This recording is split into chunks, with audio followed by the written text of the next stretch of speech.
신약 324쪽경에 있는 골로새서 신약의 말씀 제2장 6에서 15절까지의 말씀 우리 함께 읽고 묵상하겠습니다. 그러므로 너희가 그리스도 예수를 주로 받았으니 그 안에서 행하되 뿌리를 박으며 세움을 받으며 교훈을 받은 대로 믿음에 굳게 서서 감사함을 넘치게 하라. 누가 철학과 헛된 속임수로 너희를 사로잡을까 주의하라. 이것은 사람의 전통과 세상의 초등학문을 따름이요 그리스도를 따름이 아니니라. 그 안에는 신성의 모든 충만이 육체로 거하시고 너희도 그 안에서 충만하여졌으니 그는 모든 통치자와 권세의 머리시니라. 또 그 안에서 너희가 손으로 하지 아니한 할례를 받았으니 곧 육의 몸을 벗는 것이요 그리스도의 할례니라. 너희가 세례로 그리스도와 함께 장사되고 또 죽은 자들 가운데서 그를 일으키신 하나님의 역사를 믿음으로 말미암아 그 안에서 함께 일으키심을 받았느니라. 또 범죄와 육체의 무할례로 죽었던 너희를 하나님이 그와 함께 살리시고 우리의 모든 죄를 사하시고 우리를 거스르고 불리하게 하는 법조문으로 쓴 증서를 지우시고 제하여 버리사 십자가에 못 박으시고 통치자들과 권세들을 무력화하여 드러내어 구경거리로 삼으시고 십자가로 그들을 이기셨니라. 아멘.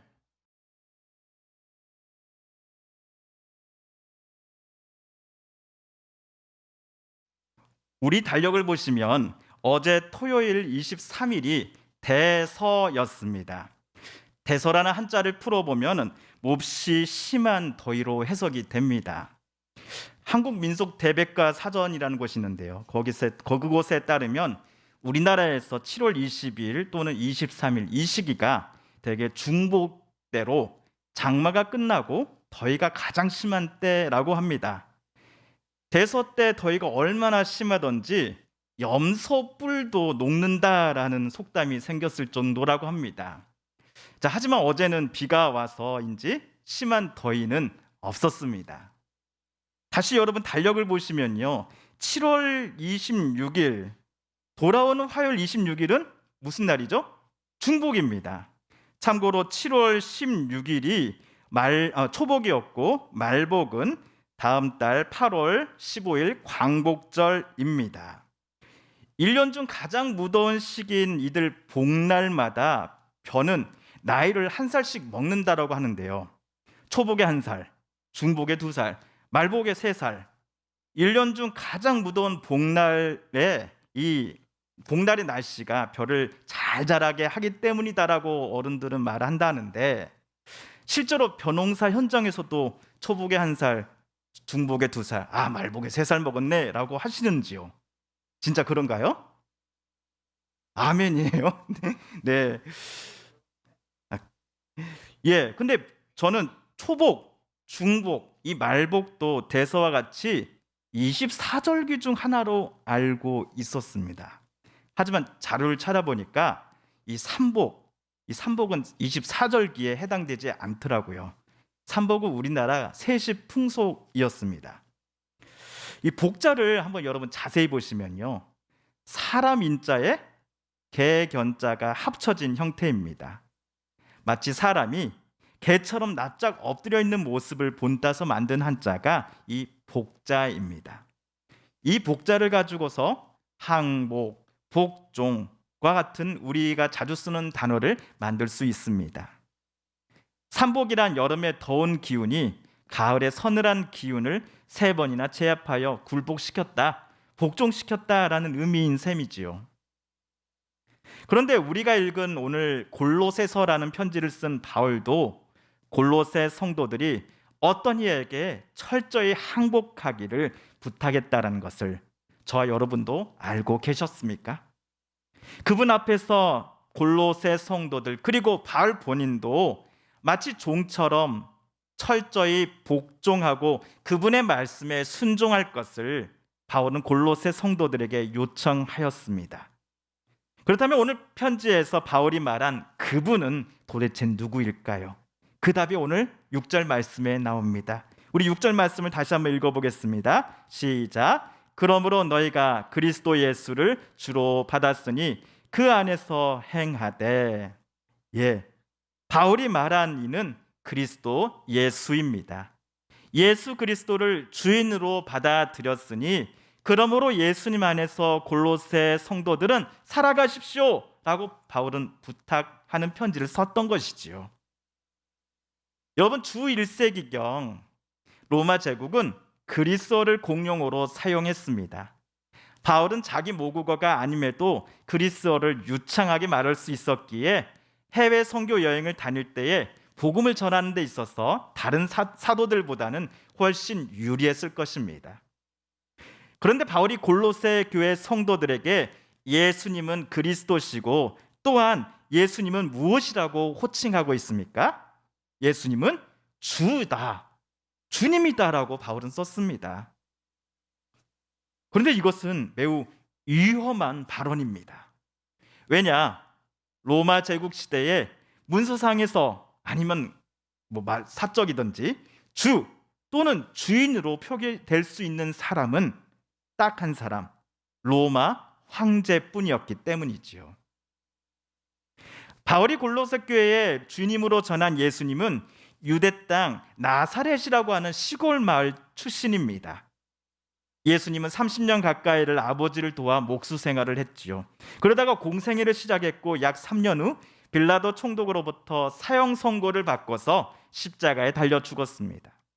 십자가 위쪽 끝에는 유대인의 왕이라는 문구가 새겨진 죄수의 명패가 달려 있었습니다.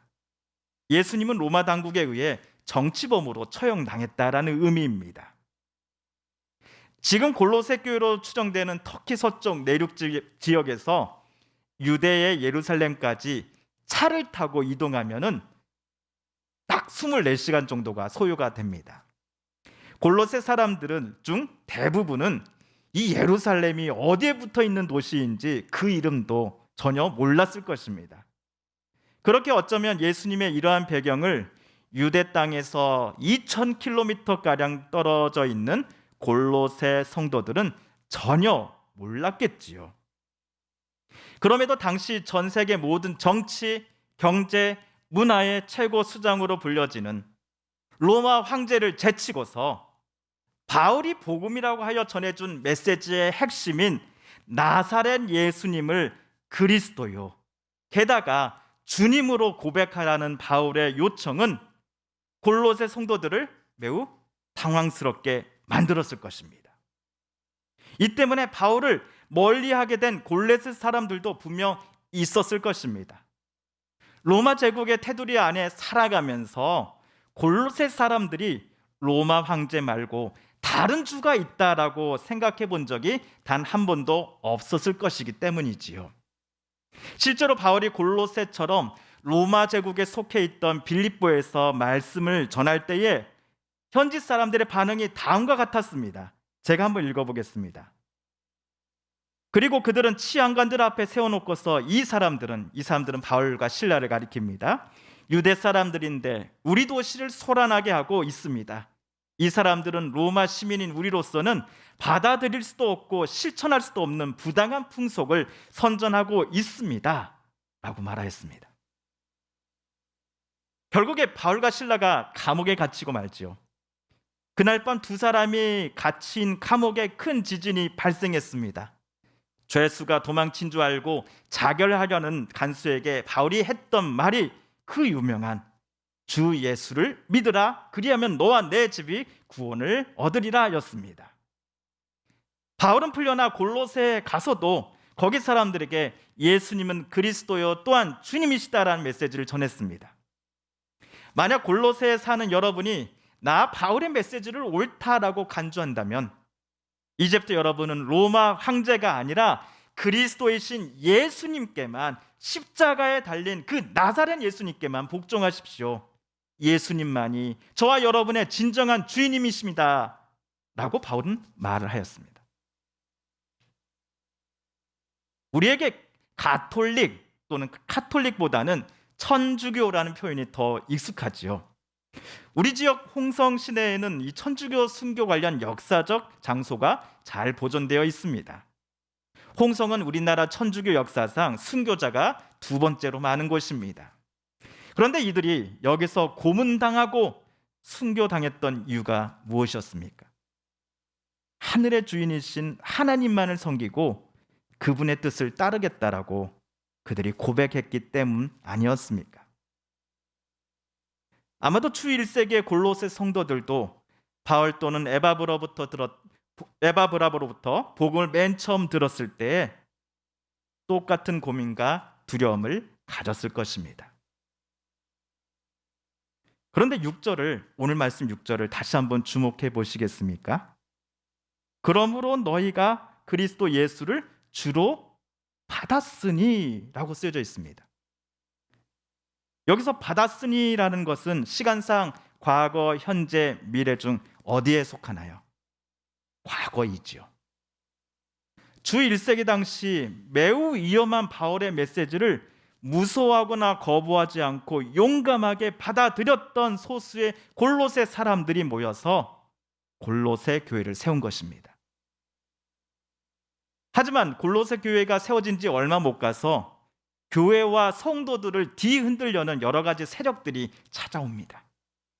이 세력들을 가리켜서 8절에서 바울은 그들은 철학과 헛된 속임수로 여러분을 사로잡으려는 사람들, 사람의 전통과 세상의 초두 학문을 따르라고 여러분을 부추기는 사람이요, 실제로는 그리스도를 따르지 않는 사람이다라고 바울은 고발했습니다.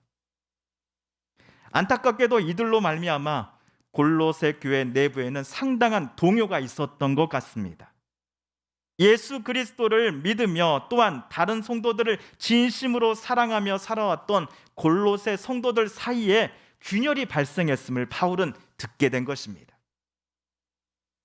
이것이 바울이 골로새 교회에 편지를 쓰게 된 이유 중 하나입니다. 그래서 이번 편지에서 바울은 예수 그리스도가 어떤 분이신지를 골로새 성도들에게 좀 더 자세히 설명하고자 합니다.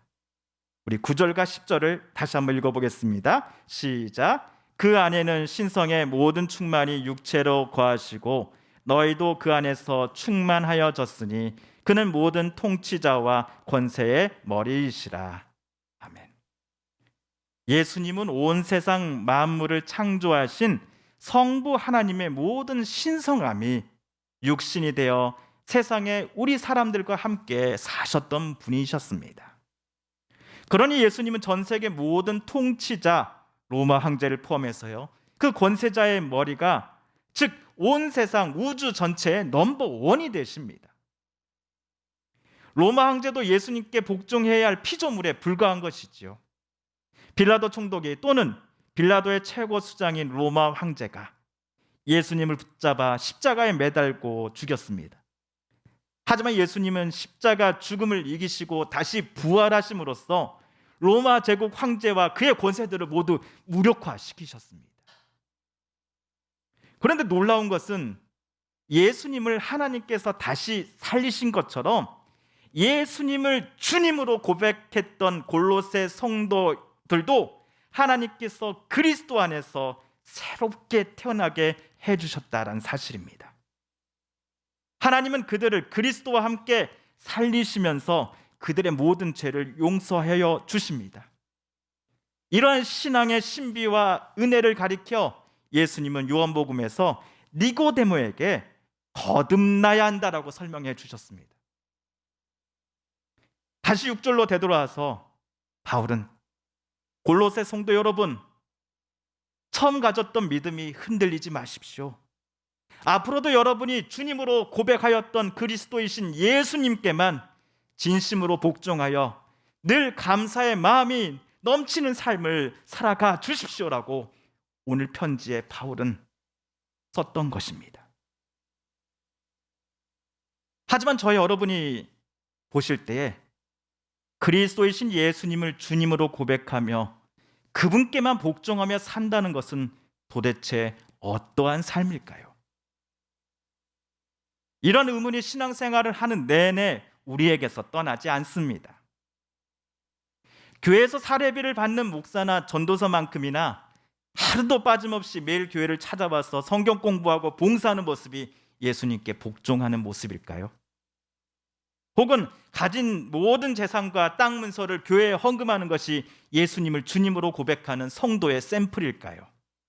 다니던 직장, 사업체 모두 정리하고 신학교 가서 전도사, 목사 되는 것이 예수님을 그리스도요 주님으로 고백하며 살라고 편지에 썼던 바울이 진정으로 성도들에게 기대했던 모습이었을까요? 아닐 것입니다. 오늘 7절을 보시면 바울은 우리의 방금 질문들에 노라고 대답할 것이기 때문입니다.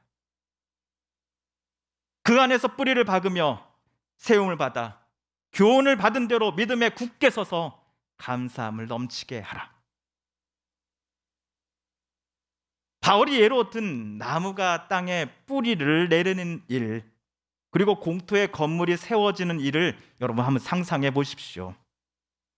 누군가가 나무를 땅에 심는 수고가 없었단다면, 또한 건설 전문가들의 노력과 수고가 없었다면 그 땅의 건물도 어떤 나무도 세워지지 않았을 것입니다. 바울이 말하는 바가 이것입니다. 하나님께서 골로새 교회 성도들을 예수님이라고 하는 땅 위에 뿌리를 박게 하셨고 바르게 세워주셨습니다. 십자가에서 죽으셨으나 다시 사신 하나님의 아들 예수님이 죄로 인해 도저히 거룩하신 하나님 앞에 설 수 없는 우리들을 거듭나게 해주셨습니다.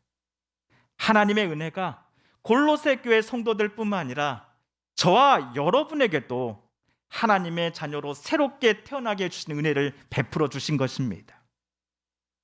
그러니 골로새 교회 성도들은 에바브라와 바울과 같은 사람들로부터 복음을 듣고 가르침을 받은 대로 그 믿음을 굳게 하고 늘 감사의 마음이 넘치게 살아가야 합니다. 마찬가지로 2022년 한국에서 그리스도인으로 살아가는 저와 여러분도 우리들 각자의 자리에서 믿음을 굳게 하고 늘 하나님께 감사와 찬양을 드리며 오늘 하루를 살아갈 것을 하나님은 저와 여러분에게 원하고 계십니다. 논과 밭, 산과 바다, 사업체, 회사, 병원, 그리고 여러분의 가정 어느 곳에서든지 우리는 주님이신 예수님을 의지하며 하루하루를 살아가되 감사의 마음이 우리 속에 늘 넘치는 삶을 살아가야 합니다. 그러니 어찌 이러한 감사의 삶이 이 교회 장소 안으로 제한될 수 있겠습니까? 지나온 날들을 떠올려 보면 분명 힘들고 어려운 때가 없지 않았습니다. 그때는 하나님마저도 나를 버린 것처럼 느껴지기도 했습니다. 그러나 지금 이 자리에 우리가 있는 이유는 그 어려운 순간 속에서도 하나님께서 우리와 함께 해주셨기 때문이 아니었습니까? 마찬가지로 오늘도, 그리고 새로운 내일도 하나님은 저와 여러분과 늘 함께 해주실 것임을 우리는 믿습니다. 이러한 믿음이 우리로 하여금 감사의 고백과 감사의 찬양을 늘 넘치게 해줄 것입니다. 하나님께 늘 감사와 또한 기대와 소망을 가지고 살아가는 신앙인들의 모습을 생각하며 우리가 좋아하는 복음성가 중 하나인 찬양이 언제나 넘치면 이라는 찬양 가사는 다음처럼 고백을 합니다. 찬양이 언제나 넘치면 은혜로 얼굴이 환해요. 성령의 충만한 모습을 서로가 느껴요. 할렐루 할렐루 손뼉 치면서 할렐루 할렐루 소리 외치며 할렐루 할렐루 두 손을 들고 주님을 찬양해요. 찬양이, 감사가, 사랑이, 기도가 언제나 넘치면 정말로 우리의 얼굴이 환해질까요? 한번 옆에 앉으신 분의 얼굴을 한번 봐주세요. 어떠십니까? 옆에 분의 얼굴이 정말 환한 얼굴인가요? 환한, 성난 얼굴 말고요. 그렇습니다. 하나님의 아드님이신 예수님만을 내 구주로 고백하며 주님의 뜻대로만 살겠습니다라고 고백한 사람들의 얼굴을 하나님께서 점점 아름답게 바꾸어 가실 것입니다. 골로새 교회 교인들처럼 다른 거짓말에 흔들리지 않고 우리는 저와 여러분의 주님이신 예수님만을 향한 믿음의 굳게 뿌리를 박으며 주님 안에서 살아가야 하겠습니다. 때를 따라 돕는 은혜를 허락해 주시는 하나님만을 바라봐야 하겠습니다. 또한 우리 주님이 제자들에게 가르쳐 주신 두 가지 계명을 늘 기억하며 주님을 본받아 살아야겠습니다. 첫째는 하나님을 온 마음 다해 사랑하십시오입니다. 그리고 둘째는 오늘 우리 김선아 권사님께서 특송해 주신 찬양곡의 가사의 고백처럼 정말 사랑하며 살아야겠습니다. 내 이웃을 내 몸처럼 섬기며 사랑하며 살아가야 하겠습니다. 이 두 가지 계명을 늘 기억하며 마음속에 새기며 이 두 계명에 순종하는 성도들이야말로 그리스도이신 주님 예수님 안에서 살아가는 모습이 아니겠습니까? 이것이야말로 진정으로 우리의 주님이신 예수님께 기쁨으로 복종하며 살아가는 저와 여러분의 모습이 아니겠습니까? 우리 함께 기도하겠습니다. TV CM, 라디오 CM, 선거 홍보 영상, 기업 홍보 및 기록 영화를 전문으로 기획, 촬영하여 제작하는 산여울 기획은 1등 제품을 2등 가격으로 공급합니다. 산여울 기획.